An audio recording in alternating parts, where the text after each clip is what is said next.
or shies away from a microphone. Stephen A. isn't the only one not feeling Thursday night football. Sherman, what do you think of it? Poopfest.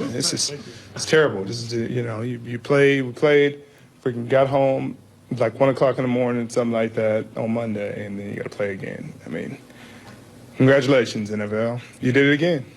What they've been doing it all season. So I guess we're the last ones to get the middle finger. So the Seahawks host the Rams this Thursday after playing at Green Bay on Sunday afternoon. Jeff, Saturday in the house. Always good to see you. Thanks for having me. I'm going to start with Stephen A. here, though. Stephen A., do you love or hate his comments? Well, I love him. I did. I don't want to be a hypocrite here because there's times weeks ago where I said he's got to watch what he's always saying about the NFL. They're still the shield and what have you, and you got to pick your battles. But on this particular issue, he's absolutely on the money. I agree 1,000% with Richard Sherman. I love his comments. Thursday night football is garbage. It's an absolute travesty. I can't stand it. I despise it. I hate it because I think about the players, which is obviously something that a lot of people aren't thinking about. I think about the quality of football that we see on Thursdays compared to what we see on Sundays. And for the most part this year, it's been abysmal to say the least. And I don't think there's any denying that. When you couple that with the fact that guys are telling you that they're more prone to injury, and then add to that the hypocrisy on the part of the NFL who says they're concerned about player safety, then it doesn't make any sense whatsoever. It's clearly a money grab. It's additional dollars for the league. They'll throw a few pennies in the direction of the players to sit up there and say, hey, look at the money that you're getting. See why we should do this? But there are ways to get around this. At the end of the day, you can't have somebody playing on a Sunday night and then being ready to play Thursday and think they're not going to suffer. It's going to be a diluted product. It's going to be less than the quality of football patrons are accustomed to paying for, and it just shows the hypocrisy of the NFL and how it's a money grab. I have always hated Thursday night football. I hate it still, and I think anybody who loves it is thinking about themselves. They're not thinking about the players, and they're certainly not thinking about quality football because we don't see too much of it on Thursdays. Richard Sherman's absolutely right. I love his comments. The NFL is being hypocritical. The NFL cares. I never knew why sports leagues felt that they needed to sell that so hard with a heartbeat, and they're getting into the community. I mean, it's great that they do, but fans of those teams really just care about their teams being good, and they want to see good competitive games, etc. And Thursday night football has been garbage for most of the year. I love it because it's better than nothing. I get to watch a football game. There are ways, I think, to make it better. You know, maybe start it when the bye week kicks in and only for the teams coming off their bye, because then they get Thursday to the following Sunday, so they're never on short rest. In fact, it's long rest both times. There are things that, so you have to cut down on the number of Thursday night football games, not ditch it entirely. There are things that can be done to make it better for player safety. But I want to talk about the hypocrisy of the NFL, because that's really what Richard Sherman is pointing to here. The reason business needs to be regulated, businesses need to be regulated, period, is not because they're malicious. It's not because businesses are immoral. Really, morality has nothing to do with it. Businesses are amoral. It's not about doing the right thing or the wrong thing. That's all window dressing. The NFL cares and everything's all nonsense. Businesses are, the nature of it is to make money. Period. That's what a business is there to do. And if it turns out being a good influence, great. If it turns out having a detrimental effect at times, it's really not germane to what it is. And I'll go back to a National Geographic metaphor, because I used the crocodile and the wildebeest last segment. It's like getting mad at a shark because it tried to eat you. That's what a shark does. It's hungry. That's all it knows. You know, morality does not come into the equation. So Richard Sherman is right to point out the hypocrisy, no doubt about it. And this is why there needs to be regulation, or in this case, maybe a harder fought collective bargaining agreement between the players union and the league. But that's all it is, really. He's pointing out the hypocrisy because when they say they care, they're lying. Caring is not an issue. It's not that they don't care. It's not that they care to hurt the players. It's that that's not what's at issue here. What's at issue is making money, and they'll change it if they think their bottom line could be affected.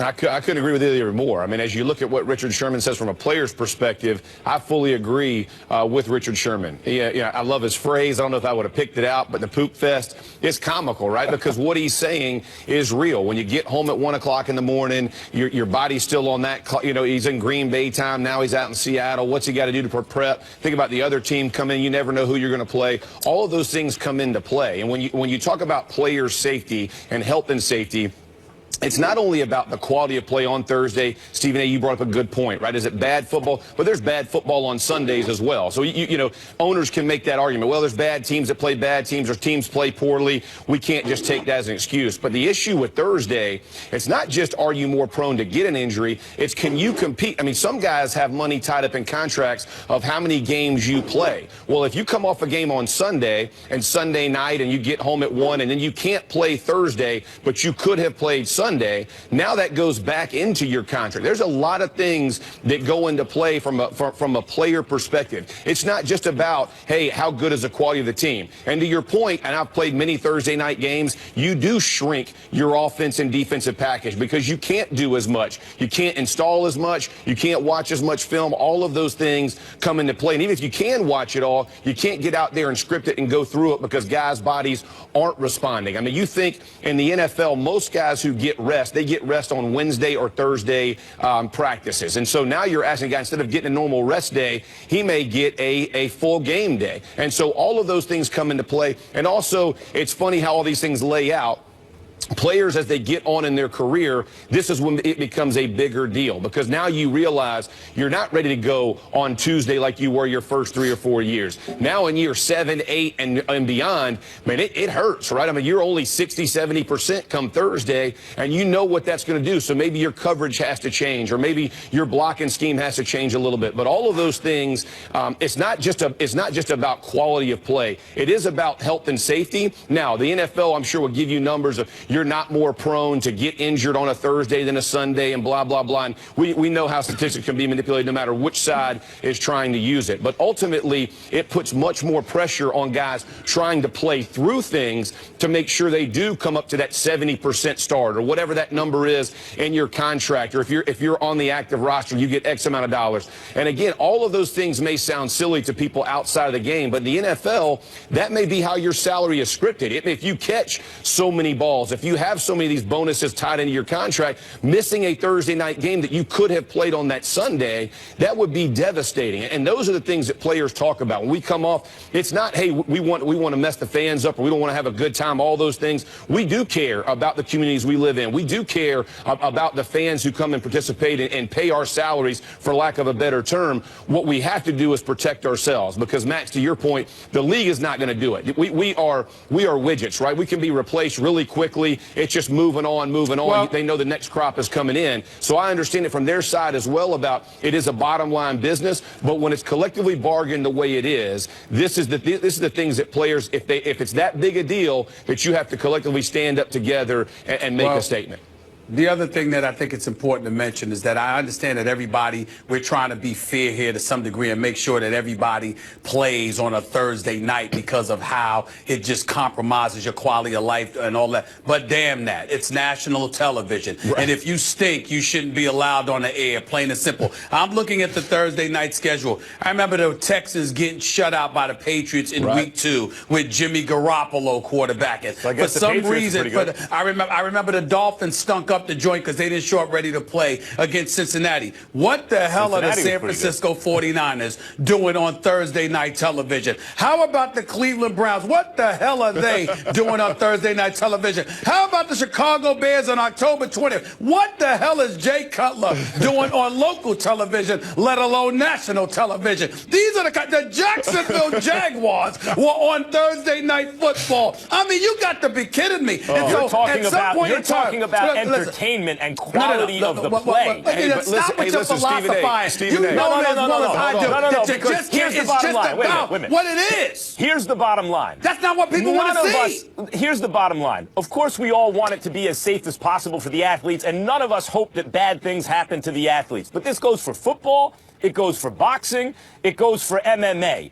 let's stop pretending that primarily we care about the safety of the athletes. Right. Primarily, we care about being entertained. And if we Absolutely. really cared about the safety of athletes, we wouldn't support playing football or fighters boxing or getting in the octagon. These are dangerous sports. There will be physical repercussions, and we care more about, culturally, we care more about being entertained by that show of violence than we do about the effects of the Jeff violence. Saturday, Period. this is why I don't want. No, hold on, wait. This is why I don't like hearing this stuff from Max. This is why Max comes across as a flaming hypocrite when he brings up this particular subject. Let Max go to let Max get on a plane and fly to Vegas for a fight, and let it doing it be that way. on. Hold on. Let it be on 2 weeks' notice, Right. or let it be, when some guy is eating burgers and all of this other stuff. And then, oh, by the way, you got to fight next week. Max would raise holy hell because they weren't put in a position to be in peak condition. That's But exactly here, when right. it comes to football, oh, you know what you signed up for. Stop it. Yeah, Just stop it. You well, want well, to I be mean, peak do it condition. off a bye You want with to be Jeff. peak Yeah, condition. Max, you can't put those in the same category because the length of time Thank you you. get to prepare. Okay. Listen, when you know you're finishing at Sunday night or Monday morning at 2 o'clock in the morning, 3 o'clock in the morning when you get home and you got to turn around, that is not the same. I get it, but doesn't- Jeff, and especially answer this. week 14, 15, 16. Think of the attrition that's going on in your body from training camp on. You No, can't Max don't compare care it. about It is that. violent. I get it. Max People don't care might about enjoy that. that. Even but late right in the now, season- we got to figure something out. Late in the season, even Sunday to Sunday, that happens. I mean, if you have a week, it's tough. You see the attrition affect teams late in the season. But, Jeff, what I'm asking is what's wrong with tweaking it? Maybe you get rid of some Thursday games,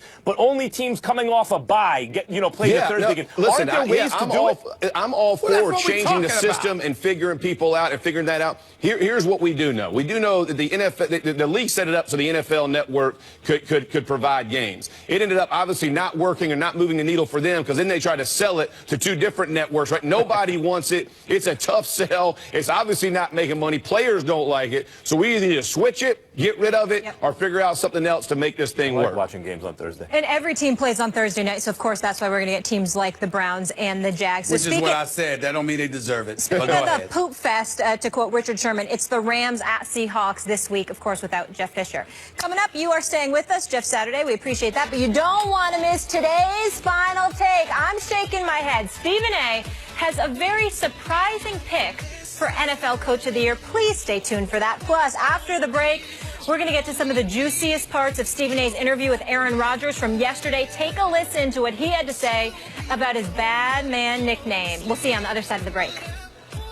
Do you like my nickname for you, that bad man that he is? Do you like that nickname? I love it, man. I appreciate you. I know you're out there talking me up, man. I hear about you from my fans, and I appreciate you taking my back, man.